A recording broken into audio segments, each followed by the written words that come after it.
Most people think that the push-up is a chest movement, but I'm going to show you it's a tension movement. Let's go to the whiteboard. We know that the push-up is a kinetic chain exercise. Things have to be linked together. Fancy words, okay? We know that is a moving plank. We've established you do a plank, it moves, it becomes a push-up. We've also established that the lat muscle is engaged by the twisting of the wrist position, okay? I am not an artist, but this is my stick figure representation of a human in the push-up position. The legs, the arms, and obviously the head, okay?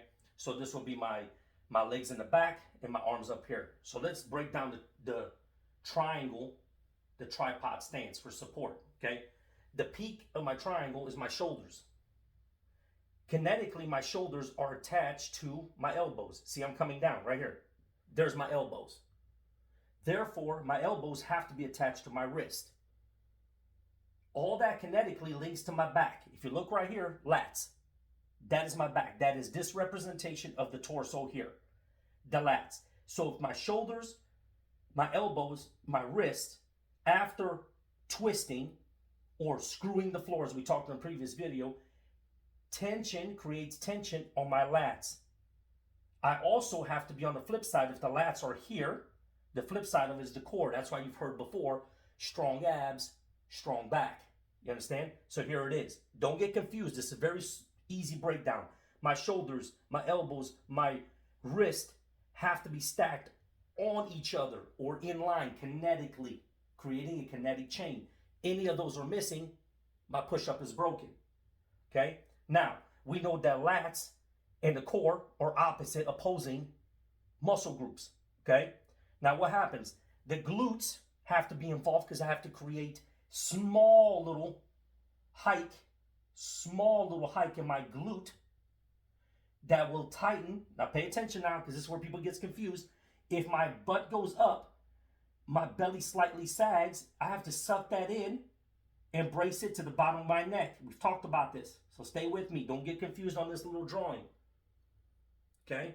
We've talked about that. Butt goes up slightly in the plank. So truthfully, watch this right here. Truthfully, the plank looks something like this. Here's my back end, and then my back goes, and then my arms, and then of course my head and all that stuff. Okay? So there's my glutes right here, and then of course my feet. That's really what a plank looks like. All right?